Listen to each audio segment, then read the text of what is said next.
أهلا بيكم في قناتنا. يلا نرسم مع هشام صبري. النهاردة هنرسم مع بعض شخصية كلنا بنحبها وهو عم شكشك. وعارف إن في ناس كتير بتبص للرسمة وبتقول دي صعبة قوي، بس أنا النهاردة جاي أقول لكم إن الرسم ده ممارسة وحاجة سهلة جدا. محدش يخاف من الورقة البيضاء. إحنا النهاردة هنلعب لعبة المربعات. هنحول وش وجسم عم شكشك لأشكال هندسية بسيطة ومربعات مرقمة عشان تضمن إن ملامحه تطلع مظبوطة بالملي ومن غير أي تعقيد. كل اللي محتاجه منك تركز في الخطوات البسيطة اللي هنعملها. ولو عجبك النظام ده وعايز تتعلم أكتر شجع القناة باشتراك وتابعني عشان اللي جاي أحلى بكتير. جهز ورقتك وقلمك ويلا بينا نبدأ في أول خطوة في رسمة عم شكشك. وأول خطوة عندنا هي تأسيس شبكة الوش عشان وش عم شكشك يطلع مظبوط ومعالم الشخصية ما تهربش مننا. احنا مش هنرسم عشوائي، احنا هنبني هيكل أو شبكة نمشي عليها. أول حاجة هنعملها هي مربع كبير وده اللي هيلم دماغ عم شكشك كلها جواه. هنيجي في نص المربع بالظبط ونعمل خط راسي اللي هو الخط اللي واقف ده، وده فايدته ان هو بيقسم الوش النصين متساويين عشان الملامح تكون متماثلة ومفيش عين تطلع أبعد من التانية. الخطوة اللي بعد كده احنا هنرقم المربعات الصغيرة دي من 1 ل6. الترقيم ده هو اللي هيخلينا عارفين كل مربع وظيفته ايه بالظبط. ليه احنا بنعمل كده؟ لأن الحركة دي مهمة جدا. المربعات اللي فوق 1 و2 هتبقى للطاقية، واللي في النص 3 و4 للعين والمناخير والودان، واللي تحت 5 و6 للشنب والدقن والكوفية. الخطوة اللي بعد كده هنرسم العيون والحواجب. هننزل في نص المربع بالظبط في الشبكة بتاعتنا، وتحديدا في مربع رقم 3 عشان نرسم عيون عم شكشك اللي فيها كل التركيز. هنيجي عند الخط الأفقي ونرسم دايرة سوداء صغيرة، وما ننساش نسيب جواها حتة بيضة صغيرة اللي هي يعتبر اللمعة بتاعة العين عشان العين تبان معانا حية وليها نظرة. وتحت الدايرة بالظبط دي هنعمل خط صغير كأنه ظل للعين بيديها عمق. الظل ده بيدي للعين عمق. والعين التانية هنرسمها في نفس المربع رقم 3 برضو بنفس ناحية الخط الرأسي بنفس الطريقة. أما الحواجب فمكانها هو اللي بيظبط التعبير. الحاجب الأول عند نقطة التقاطع في نص المربع، والحاجب التاني مربع فوق العين اليمين بشوية. ولاحظوا إن العيون قريبة من بعضها جدا من المربع ده، وده اللي بيدينا شكل الوش الحقيقي لعم شكشك. وصلنا بعد كده لأهم ملامح عم شكشك وهي المناخير والشنب. هنبدأ نرسم المناخير وهنشبهها بحبة البطاطس الكبيرة. هنبدأ من عند العين اليمين فوق وننزل بدوران واسع لحد ما ندخل في المربع رقم 5، ونلف ونقفل بخط حلزوني صغير تحت العين الشمال. أما الشنب فهو يعتبر بطل الحكاية، بيبدأ من تحت المناخير على طول في المربع رقم 3 من ناحية الشمال، ونرسم قوس مدور وملفوف نازل لحد المربع رقم 5.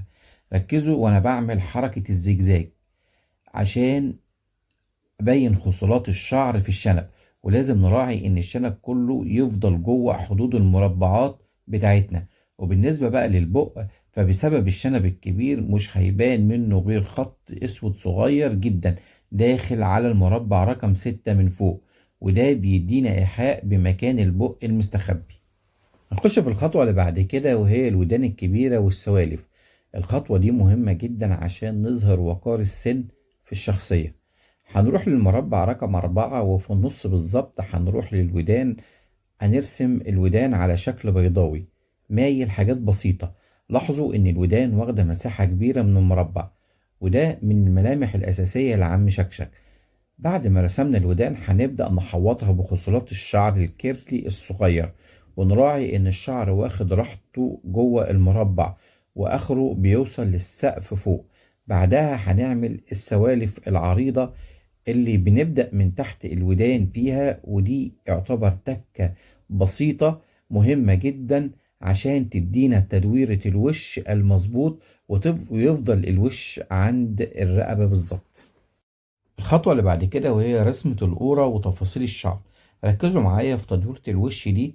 شايفين العين اليمين اللي في مربع رقم 3؟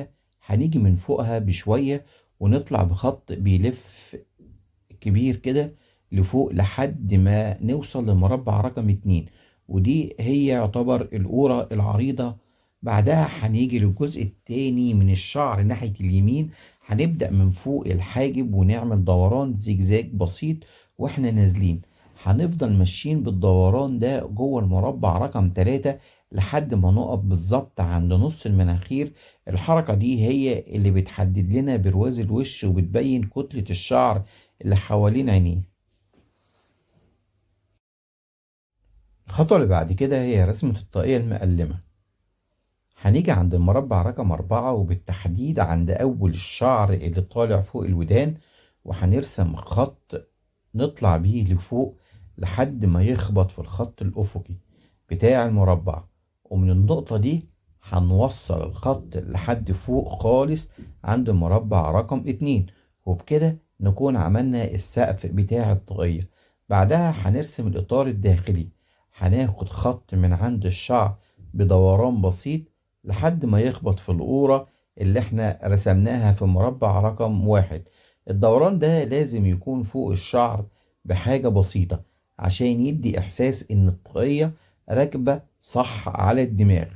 وأخيرا هنعمل بعد كده التقليمة، وهي الخطوط اللي مايلة اللي بتدي الطاقية شكلها المشهور، الخطوط المقلمة.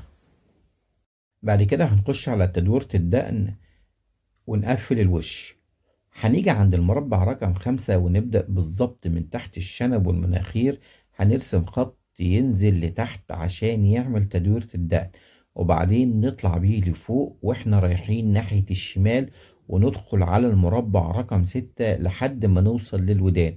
لو ركزتوا في الخط ده هتلاقوه عامل بالظبط زي علامة الصح، بيبدأ بنزلة صغيرة وبعدين سحبة طويلة لفوق. الحركة دي هي اللي بتظبط الفك بتاع الوش وقت الكوفية الملفوفة على رقبة عم شكشك. هنبدأ من عند المربع رقم 4 تحديدا من جنب الودان، وناخد دوران كبير ونازل لحد المربع رقم 6. لاحظوا ان الخط ده بيلف ويعدي على الخطوط الفاصلة للمربعات لحد ما يوصل للدقن، عشان نبين ان الكوفية ليها سمك مش مجرد ورقة وخلاص. هنعمل خط تاني من جوه وبيبدأ من المربع رقم 5 وطالع لفوق. الحركة دي بتعمل زي تكسيرة في القماش، وبتدي أو دي بتخلي الكوفية شكلها طبيعي جدا ومجسمة حوالين الرقبة. وصلنا بعد كده لأهم مرحلة، وهي مرحلة التحبير وتنظيف الرصاص. هنستخدم القلم الأسود الحبر عشان نأكد المسارات ونبرز ملامح عم شكشك. ركزوا جدا وانتوا بتمشوا على الخطوط الرصاص اللي استقرينا عليها، ودي مرحلة الثبات، ولازم نصبر بعد ما نحبر ثواني لحد ما الحبر ينشف تماما. ودي خطوة مهمة جدا عشان لما نستخدم الأستيكة الحبر ما يبصش مننا أو يضيع تعبنا في الرسمة كلها. ودلوقتي هنبدأ نجيب الأستيكة ونمسح كل الخطوط بالقلم الرصاص، وخصوصا الشبكة الهندسية اللي احنا رقمناها من 1 ل6. المربعات دي يعتبر كانت خطوط أساسية مؤقتة، احنا شلناها عشان يظهر الوش ويظهر معانا شكل الوش موجود. وبكده نكون خلصنا الجزء الأول، ويلا بينا نبدأ نرسم أو نخش على الجزء التاني واحنا مرتاحين وبعد ما نضفنا الوش بتاع عم شكشك من قلم الرصاص. خش بعد كده على الخطوة اللي بعديها، وهي تأسيس شبكة الجسم. بعد ما خلصنا الوش هننزل تحت الرقبة ونعمل مربع كبير ونقسمه ل9 خانات، كأننا بنلعب لعبة اكس او بالظبط. الشبكة دي هي اللي هتخليني اوزع الدراع بتاع عم شكشك والجلابية في اماكنهم الصح من غير ما يطلع كتف اكبر من الكتف التاني. الترقيم هنا برضو مهم جدا من 1 ل9، وزي ما عملنا في الوش كل مربع من دول فيه سر من اسرار وقفة عم شكشك في الشباك. ركزوا في الخطوط لأنها هي اللي هتبني الجسم أو جسم الشخصية بتاعتنا وتديها التوازن المظبوط بتاعها. هنخش بعد كده على الكتف والدراع. هنبدأ من عند كتفه الشمال في مربع رقم 3 بالظبط تحت الكوفية اللي رسمناها.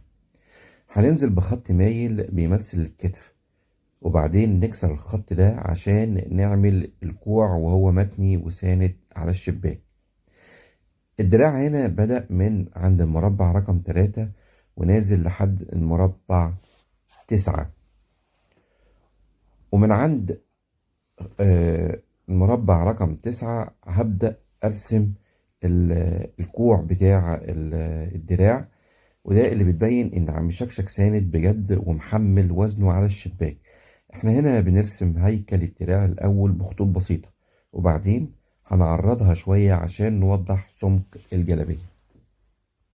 من هنا بقى هنبدأ نرسم الإيد التانية لناحية اليمين. هبدأ بأول حاجة في مربع رقم 1، وهبدأ أرسم الصباع الكبير بتاع إيده. الخط ده يعتبر العصاية اللي هي ماسكة المنشة، وهبدأ أرسم الصوابع من تحت العصاية وبعد كده كف الإيد. هبدأ أعمل بشكل شكل الكم بتاعه شكل بيضاوي، وببدأ بعد كده أنزل وأقفل الكم بتاعه لحد ما أنزل عند رقم 8 تحت، عشان أبدأ أرسم كف الإيد التاني اللي هو ساند على شكل الشباك بتاعه. وبعد كده هبدأ أطلع بشكل الصباع الصغير من فوق. آخر حاجة عندنا شكل الكوفية بتاعته، وهبدأ أكمل شكل الكوفية من تحت وأعمل الشراشيب بتاعتها اللي هي النازلة الصغيرة دي.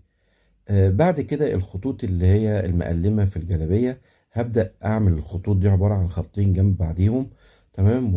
وهحافظ على شكل دوران الجسم عشان الخطوط بتاعتي تبقى ماشية مع شكل الجلابية بالظبط. وآخر خطوة عندنا وهي رسمة الشباك. هنبدأ نرسم ضرفتين الشيش على الجوانب.